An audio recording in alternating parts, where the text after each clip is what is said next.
We're outside the annual Corporate Anti-Victims Conference hosted by the U.S. Chamber of Commerce and the Institute for Legal Reform. Both organizations are advocating hard for Congress to pass the so-called FACT Act. This legislation would delay and deny compensation to sick and dying asbestos victims. The bill would also force these folks to put up onto the internet personally identifiable sensitive information, including part of their social security number, their medical records, their work history, their full name, and birth year. Information that could put them at greater risk of identity theft. So we're here today to ask a number of the folks attending this conference if they think the Congress should be passing legislation that would put any American at greater risk of identity theft and cybercrime. Do you have time to answer one quick question? Could I ask you a question? Do you generally think Congress should be passing legislation that would put any American at increased risk of identity theft and cybercrime? No. Yeah, that's a big problem now. No.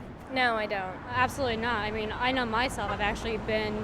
I've had taxes filed in my name in different states. I've had my information stolen several times. So I don't know much about that information or that legislation, but I definitely think that we don't need to put our sensitive information anywhere online. That's just my personal feeling. Yeah. Do you think Congress should be passing legislation that would put a certain group of Americans at heightened risk of identity theft and cybercrimes? No, I do not, and I think that if the American government were to take a page out of what's going on in the EU, they might be a lot more sensitive to this issue and vote against that particular piece of legislation. Thank you. As a government employee who's had my personal sensitive information disclosed and stolen by spies, I would support any kind of legislation that would prevent that from happening again. The federal government has an enormous amount of information already. The question is, how do they protect it? And obviously there was a recent breach which showed that they're not very good at protecting it. In fact, they're probably a lot worse at protecting people's privacy and their information than private companies. The Chamber of Commerce, the headquarters which you're standing outside of this morning,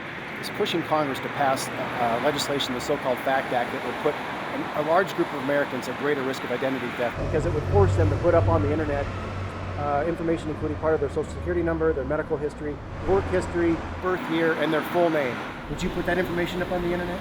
No. Would you want the government to put that information up on the internet? No, and they already did with this OPM hacking. Oh, right, you wouldn't want that up on the internet, would you? No. absolutely not. You know, that's very personal, confidential information. It always has been, so why would that change now? Right.